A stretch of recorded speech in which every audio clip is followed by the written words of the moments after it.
Hello friends, welcome to my YouTube channel excellence study point.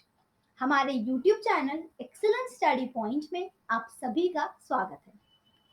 हमेशा की तरह आज फिर से हम आपके लिए एक और एजुकेशनल टॉपिक पर और एक बहुत ही इम्पोर्टेंट टॉपिक पर वीडियो लेकर आए हैं, जिससे आपको कई कॉम्पिटिटिव एग्जाम्स में हेल्प भी मिलेगी, क्योंकि एग्जाम्स में साइंस से रिलेटेड क्वेश्चंस कई बार पूछ लिए जाते हैं।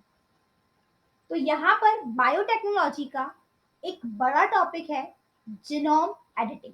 अब यहाँ पर जीनोम एडिटिंग क्या है और जीनोम इंडिया प्रोजेक्ट जो कि हाल ही में कुछ समय पहले शुरू किया गया है, ये प्रोजेक्ट है क्या, क्यों इसकी शुरुआत की गई थी, क्या नेसेसिटी थी और इसकी फील्ड में आगे चलकर क्या डेवलपमेंट है जिसके लिए इसकी शुरुआत की गई है। तो चलिए जानते हैं जीनोम इंडिया प्रोजेक्ट के बारे में। ये आजकल बायोटेक्नोलॉजी का सबसे बड़ा टॉपिक है जो कि उभर कर सामने आ रहा है। इसे इसलिए यूज किया जा रहा है ताकि यहाँ पर ह्यूमन बॉडी से रिलेटेड और भी कई डेवलपमेंट किए जा सके। तो चलिए जानते हैं जीनोम इंडिया प्रोजेक्ट के बारे में। लेकिन उससे पहले अगर अभी तक आपने हमारे चैनल एक्सीलेंस स्टडी पॉइंट को सब्सक्राइब नहीं किया है, तो हमारे चैनल एक्सीलेंस स्टडी पॉइंट को सब्सक्राइब जरूर करें ताकि आपको हमारी वीडियो से जुड़ी सभी लेटेस्ट अपडेट्स मिलती रहे। अगर आप किसी और टॉपिक पर भी वीडियो देखना चाहते हैं या फिर किसी भी एजुकेशनल टॉपिक में इंटरेस्टेड हैं, तो हमें कमेंट बॉक्स में कमेंट कर जरूर बताएं। What is genome India project? तो सबसे पहले तो ये जान लेते हैं कि ये जो जीनोम इंडिया प्रोजेक्ट है जिसकी शुरुआत हाल ही में की गई थी, ये असल में है क्या? तो the genome India project is a gene mapping project cleared by the department of biotechnology. Genome India project will involve 20 leading institutions of the country with the Center for Brain Research of Indian Institute of Science Bangalore as a nodal point. यहाँ पर जो genome India project है, ये एक gene mapping project है जो कि department of biotechnology के द्वारा शुरुआत की गई है। इसके अंडर यहाँ पर 20 लीडिंग इंस्टीट्यूशन है पूरी कंट्री में इंडिया की, जो कि सेंटर्स है ब्रेन रिसर्च के लिए। Brain research institute of science है जो बेंगलोर में है, ये उसका नोडल पॉइंट है। मेनली इसकी शुरुआत क्यों की गई है? While referring to new schemes, the 2020 budget says mapping of India genetic landscape is critical for next generation medicine, agriculture and for biodiversity management. यहाँ पर ये जो स्कीम थी क्यों यहाँ पर लॉन्च की गई थी? यहाँ पर मैपिंग ऑफ इंडिया जो शब्द यहाँ इस्तेमाल किया गया है, इसमें यहाँ ये कहा गया कि जो नेक्स्ट जनरेशन है, मेडिसिन हो, एग्रीकल्चर हो, बायोडाइवर्सिटी मैनेजमेंट हो, उन सभी के लिए यहाँ जीनोम इंडिया प्रोजेक्ट के द्वारा डेवलपमेंट में यहाँ मदद मिलेगी। एम क्या था जीनोम इंडिया प्रोजेक्ट का? तो the aim of the project is to build an Indian reference genome based on which the traits of the diverse Indian population could be understood. The Genome India project will added on to the existing database from HGP and advance the cause of understanding the diversity of the Indian population. The diversity of the Indian population is represented by the horizontal diversity and vertical diversity. यानी कि यहाँ पर जो genome India project है उसका उद्देश्य ये है कि यहाँ पर जो ह्यूमन बॉडी है, ये जीनोम मैपिंग जो होती है, इसके जरिए ह्यूमन बीइंग या ह्यूमन स्ट्रक्चर के सभी पार्ट्स के बारे में यहाँ इस तरीके से डिटेल में पता लगाना इसका उद्देश्य है, जिससे कि आगे चलकर जो भी शारीरिक बीमारियां हैं या जो डेवलपमेंट है उससे रिलेटेड एक एक चीज के लिए यहाँ पर कुछ ना कुछ डेवलपमेंट लाया जाए या कोई मेडिसिन लाई जाए। तो इन छोटी से छोटी चीजों का पता लगाना इसके उद्देश्य है। अब यहाँ पर जो इंडियन पॉपुलेशन की डाइवर्सिटी है, ये दो भागों में विभाजित है, एक तो हॉरिजॉन्टल, दूसरा vertical. Starting from the first migration from Africa and subsequent periodic migration resulting in the genetic intermingling of all races. यानी सबसे पहले इसकी जो हॉरिजॉन्टल डाइवर्सिटी, इसकी शुरुआत अफ्रीका से की गई थी। Trait passed on within some group as a result of endogamy. आगे चलकर ये वर्टिकल डाइवर्सिटी हुई। अब डीएनए जो कि जीनोम एडिटिंग में एक मेन वर्ड है, डीएनए का फुल फॉर्म क्या होता है? Deoxy ribonucleic acid. ये डीऑक्सी राइबोन्यूक्लिक एसिड एक लॉन्ग मॉलिक्यूल होता है जो कि जिसके अंदर एक यूनिक जेनेटिक कोड होता है। ये अपने अंदर एक यूनिक जेनेटिक कोड को कंटेन करता है। यानी कि अगर हम साधारण भाषा में ये समझें तो सभी का डीएनए अलग अलग होता है। ये क्या होता है, ये जेनेटिक चीजें होती हैं। जेनेटिक चीजें आपको आपके एंसेस्टर्स से मिलती हैं। जो जीन्स उनके थे वैसे ही आपके भी होते हैं। तो यहाँ पर जो डीऑक्सीराइबोन्यूक्लिक एसिड है वो हर किसी का एक यूनिक जेनेटिक कोड जनरेट करता है। A copy of human DNA can be found in the nucleus of almost every cell in a human body. लेकिन एक न्यूक्लियस की जो कॉपी होती है डीएनए की वो ऑलमोस्ट हर ह्यूमन बॉडी में एक जैसी की पाई जाती है। जैसे कि अगर हम साधारण भाषा में कहें तो ब्लड सबका एक जैसा ब्लड ग्रुप नहीं होता, लेकिन हाँ उसके बनने की प्रक्रिया सभी के शरीर में, सभी की बॉडी में सिमिलर ही रहती है। वैसे यहाँ पर कुछ ऐसे सेल्स होते हैं जो सब ह्यूमन बॉडी में सिमिलर होते हैं। The DNA consists of two chains of molecule called nucleotides. या डीएनए दो मॉलिक्यूल की चेन से मिलकर बना होता है जिसे हम न्यूक्लियोटाइड्स कहते हैं, that coil around each other to form a double helix structure. और ये जो डीएनए होता है इसका स्ट्रक्चर कैसा होता है, डबल हेलिक्स स्ट्रक्चर होता है। This carries genetic instruction for the development of all organism. और ये जो डबल हेलिक्स इंस्ट्रक्शन स्ट्रक्चर होता है इसके अंदर वो जेनेटिक इंस्ट्रक्शंस होते हैं जो कि किसी भी ऑर्गेनिज्म को डेवलप करने के लिए जरूरी होते हैं। A nucleotide consists of sugar, phosphate, nitrogenous base. इसके अंदर चार अलग अलग तरह के न्यूक्लियोटाइड्स में चार अलग अलग तरह की चीजें होती है। पहला होता है cytosine, guanine, thymine, adenine. Adenine, cytosine, guanine और थाइमीन, ये चार होते हैं। A bonds only with T and C only with G. यानी कि जो एडेनाइन है वो सिर्फ और सिर्फ थाइमाइन के साथ ही बॉन्ड बनाता है, क्योंकि हमने क्या कहा कि डबल हेलिक्स होता है। तो डबल हेलिक्स होता है तो बॉन्ड बनाएगा, तो एडेनाइन हमेशा थाइमीन के साथ ही बॉन्ड बनाएगा और साइटोसिन हमेशा यूनाइन के साथ ही बॉन्ड बनाएगा। This is called base pairing. इसे क्या कहते हैं, बेस पेयरिंग कहते हैं। What is genome sequencing. अब यहाँ पर एक और टर्म आती है, जीनोम सीक्वेंसिंग क्या है। तो जीनोम इंडिया प्रोजेक्ट को समझने के लिए इन सभी टर्म्स को आपको समझना ही पड़ेगा। Sequencing a genome means finding out the order of a base pairs in the nucleotides in a DNA.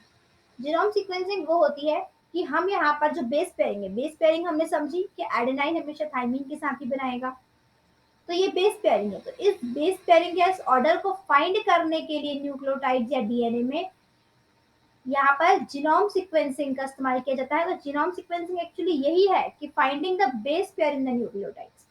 A nucleotide sequence in the order of nucleotides in a DNA. The sequence contain the information for building an organism. और इस sequence में क्या होता है, इस sequence में वो सारी इंफॉर्मेशन होती है जो एक ऑर्गेनिज्म के डेवलपमेंट के लिए या फिर डीएनए के स्ट्रक्चर को फुली फॉर्म करने के लिए जरूरी होती है। Physical map versus cytogenic map versus genetic map. अब यहाँ पर एक फिजिकल मैप होता है, दूसरा होता है साइटोजेनिक मैप और तीसरा होता है genetic map. Genetic mapping, a physical map of a genome shows the physical locations of genes or a DNA sequence. Physical map क्या शो करता है बॉडी में, ये किसी भी जीन्स या फिर डीएनए के सीक्वेंस को, लोकेशन को, वो फिजिकली किस तरीके से लोकेट है उसको इंडिकेट करता है। Cytogenic map shows the appearance of the chromosome when examined using a microscope. ये क्रोमोसोम्स की अपीयरेंस को एग्जामिन करता है, दिखाता है साइटोजेनिक मैप। इसे हम माइक्रोस्कोप की मदद से ही देख सकते हैं या एग्जामिन कर सकते हैं। फिर आता है genetic map. Genetic map shows the relative locations of genes and is based on the idea of linkage. That is, if two genes are located closer to each other, there is a greater probability that they will be inherited together. ये क्या करता है, genetic mapping क्या करता है, genetic mapping हमें gene की location बताता है या फिर हम कह सकते हैं कि लिंकेज आइडिया के बारे में बताता है। जैसे कि दो जीन अगर आसपास लोकेटेड है या फिर क्लोजर है तो ये प्रोबेबिलिटी, यहाँ पर एक ग्रेटर प्रोबेबिलिटी होती है कि वो इनहेरिटेड भी होंगे। जैसे कि आप ये देख सकते हैं जेनेटिक मैपिंग की एक स्ट्रक्चर या फिर एक एग्जांपल आप देख लीजिए। साइटोजेनिक मैपिंग, फिजिकल मैपिंग में क्या होता है, दूर दूर होते हैं। जेनेटिक मैपिंग में क्या होता है, जेनेटिक मैपिंग में वो अलग अलग तो हैं पर वो आगे जाके क्या करेंगे, एक इनहेरिटेड फॉर्म करेंगे। साइटोजेनिक मैपिंग में क्या होता है, साइटोजेनिक मैपिंग में हमने ये जाना कि वो क्या बताते हैं, हमें क्रोमोसोम्स की अपीयरेंस के बारे में बताते हैं, जो हम सिंपली देख ही नहीं सकते। इन्हें हम कैसे देख पाएंगे, माइक्रोस्कोप की हेल्प से ही देख सकते हैं। Potential uses of gene mapping with respect to India. अब यहाँ पर जो जीन मैपिंग है इसका इस्तेमाल क्यों यहाँ पर किया जा रहा है इंडिया में, ये जानते हैं। तो a reference genome of the Indian population could lead to the development of understanding of the nature of disease and specific interventions required for various ethnic groups. जैसा कि हम जानते हैं कि यहाँ इंडियन पॉपुलेशन वाइडली इंक्रीज तो हो रही है, लेकिन उसके डेवलपमेंट के साथ साथ यहाँ नेचर में कई ऐसी बीमारियां भी उत्पन्न हो रही हैं जिनका ऐसा कुछ खास इलाज सामने नहीं आ पाया। तो उसके लिए यहाँ पर ये जीन मैपिंग की जा रही है। Mapping the diversities of India's gene pool could lead to the development of personalized medicine and to reduce the genetic disease burden.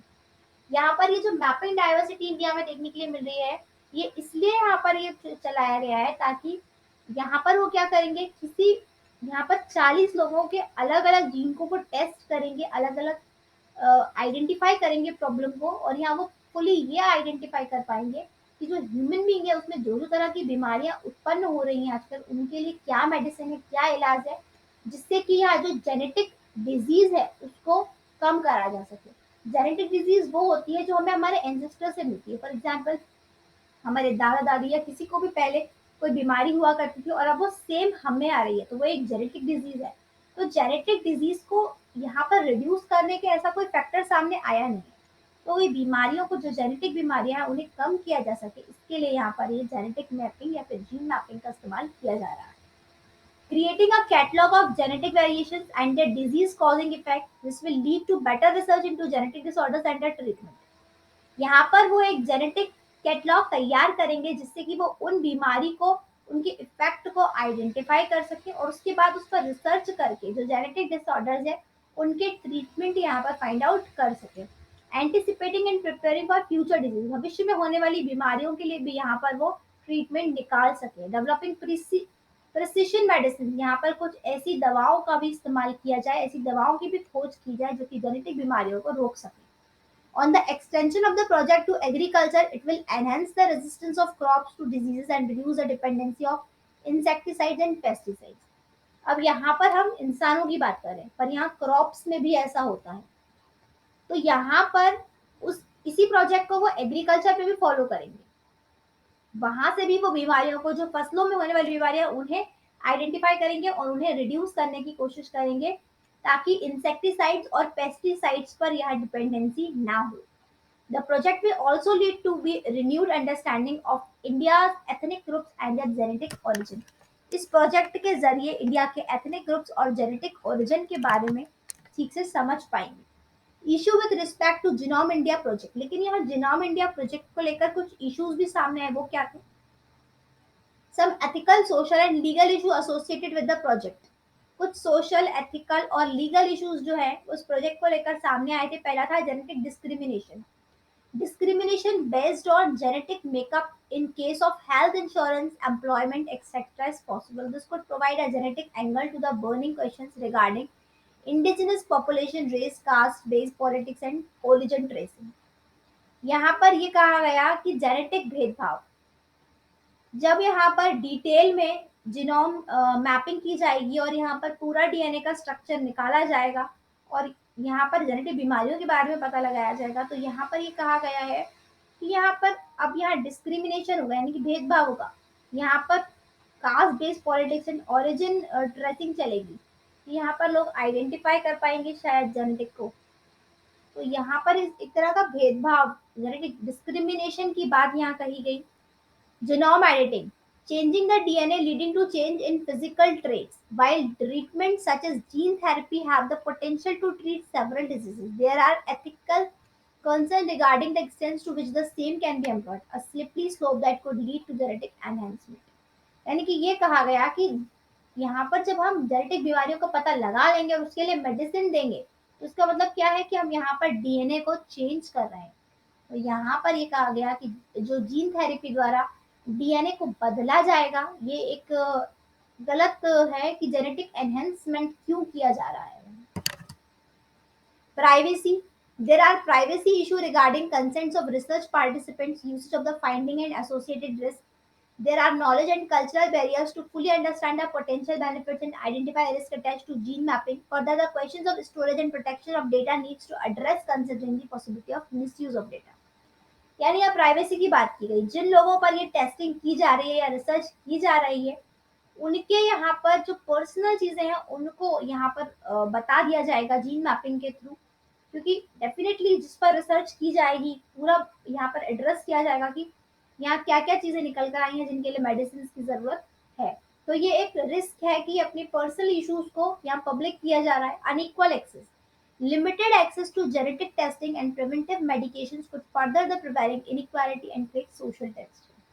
यहाँ पर ये कहा गया है कि जिस तरीके से जेनेटिक टेस्टिंग की जा रही है उस तरीके से ये इनइक्वालिटी की बात कर रहा है, असमानता की बात कर रहा है और एक सोशल टेंशन को भी क्रिएट कर रहा है। तो ये अनइक्वल एक्सेस है। Genome India project policy intervention required. अब यहाँ जिनोम इंडिया प्रोजेक्ट की पॉलिसी क्या थी? Genomic data sharing policy which addresses the privacy issue of participant. पहला तो ये था कि जो जेनोमिक डेटा शेयरिंग थी, डेटा शेयरिंग पॉलिसी तो थी क्योंकि डेफिनेटली जिस पर रिसर्च की जाएगी उनका डेटा तो शेयर किया ही जाएगा ना रिसर्च के लिए। तो ये एक प्राइवेसी इशू था पार्टिसिपेंट्स के लिए। Law that prohibit usage of DNA data collection and usage without the consent of participant. यहाँ पे कानून ये कहता है कि डीएनए का डेटा कलेक्शन जो है वो प्रोहिबिट है। दूसरी बात, किसी भी पार्टिसिपेंट की मर्जी के बिना उसके डेटा को आप यूज नहीं कर सकते। confidentiality agreement that limit data access to limited researchers। यहाँ पर एक कॉन्फिडेंशियल होनी चाहिए चीजें, जिस तरीके से एग्रीमेंट ये साइन किया जाए कि जो डेटा है वो लिमिटेड ही शेयर होगा, लिमिटेड रिसर्चर होंगे यहाँ पर जिनसे ये डेटा शेयर किया जाएगा। Law prohibiting the prenatal genetic screening, यहाँ पर जो प्रीनेटल जेनेटिक स्क्रीनिंग होती है उसके लिए यहाँ पर जो कानून है प्रोहिबिट रहेगा। Law restricting usage of genetics to prevent disease and not to enhance human capability. यहाँ पर ये भी लॉ रेस्ट्रिक्ट किया गया कि ये सिर्फ और सिर्फ जेनेटिक्स में मानव की जो डिजीजेस है जेनेटिक के द्वारा उसी को ही प्रिवेंट करेगा। इसके अलावा ह्यूमन की किसी भी कैपेबिलिटी को एनहेंस करने या बदलने के लिए ये रेस्ट्रिक्ट है, ऐसा नहीं किया जाएगा। Creating a regulatory authority that regulates the genetic test and determine the utility of the test. यानी कि पूरी रेगुलेटरी अथॉरिटी द्वारा ये जेनेटिक टेस्ट को रेगुलेट किया जाएगा। Law governing how DNA samples are stored, how the DNA database is maintained, and who can access such database। यहाँ पर ये कानून भी लाया गया कि जो डीएनए सैंपल्स हैं उनको कौन स्टोर करेगा, कौन उनका डेटाबेस संभालेगा, मेंटेन करेगा, कौन एक्सेस कर सकता है उस database. Law that prohibit discrimination based on genetic information, यानी कि जेनेटिक इन्फॉर्मेशन को लेकर या किसी तरह का कोई भी डिस्क्रिमिनेशन नहीं होना चाहिए। Efforts to include underrepresented population in genetic study and to address the complicated relationship between genetics and gaps in the health of the hitherto excluded population. Setting up training centers, program funding research and genetic study। Genetic study से related यहाँ training centres, programme funding, ये सब की शुरुआत की जाए। तो यहाँ पर जो जिनोम इंडिया प्रोजेक्ट था उसको लेकर कुछ पॉलिसीज भी थी गवर्नमेंट की। पहली पॉलिसी तो ये थी कि जो भी डीएनए सैंपल्स आएंगे वो सिर्फ और सिर्फ कुछ ही रिसर्चर्स को जाएंगे, यानी कि लिमिटेड एक्सेस होगी उसकी, बिल्कुल उसे पब्लिक नहीं किया जाएगा। दूसरी बात, यह जेनेटिक टेस्टिंग जो की जा रही है केवल और केवल सिर्फ बीमारियों के लिए की जाएगी। इसके अलावा ह्यूमन कैपेबिलिटी को एनहेंस करने के लिए यहाँ पर कोई भी, यहाँ पर सभी कानून रेस्ट्रिक्ट है कि यहाँ पर आप ह्यूमन कैपेबिलिटी को एनहेंस नहीं कर सकते, चेंज नहीं कर सकते। यहाँ हमने जिनोम इंडिया प्रोजेक्ट से रिलेटेड सभी इंपॉर्टेंट इंफॉर्मेशन को यहाँ कवर किया है। जिनोम इंडिया प्रोजेक्ट सिंपली इसलिए शुरू किया गया था ताकि यहाँ पर एक ह्यूमन बीइंग के डीएनए को टेस्ट किया जा सके और ये जाना जा सके कि ये जेनेटिक बीमारियां जो हमें विरासत में मिलती हैं उनसे रिलेटेड कोई सुझाव, कोई ट्रीटमेंट, कोई मेडिसिन उपलब्ध कराई जा सके ताकि जो जेनेटिक डिजीजेस होती हैं ये ना हो। इसका उद्देश्य किसी भी ह्यूमन कैपेबिलिटी को चेंज करना या जीन को बदलना नहीं है। ये प्रोजेक्ट गवर्नमेंट की पॉलिसीज द्वारा चलाया गया जिसमें बहुत से लॉज रेस्ट्रिक्शन भी रखे गए हैं। तो आई होप कि बायोटेक्नोलॉजी के जिनोम इंडिया प्रोजेक्ट से रिलेटेड सभी इंपॉर्टेंट पॉइंट्स हमने यहाँ कवर किए हैं और इससे रिलेटेड सभी डाउट्स आपके यहाँ पर आज क्लियर हो गए हैं। आज की वीडियो में बस इतना ही। अगर आपको हमारी वीडियो पसंद आई हो तो इसे लाइक करें, शेयर करें अपने दोस्तों के साथ और हमारे चैनल एक्सीलेंस स्टडी पॉइंट को सब्सक्राइब करें ताकि आपको हमारी वीडियो से जुड़ी सभी लेटेस्ट अपडेट्स मिलती रहें। अगर आप किसी और टॉपिक पर भी वीडियो देखना चाहते हैं तो हमें कमेंट बॉक्स में कमेंट कर जरूर बताएं। जय हिंद, जय भारत।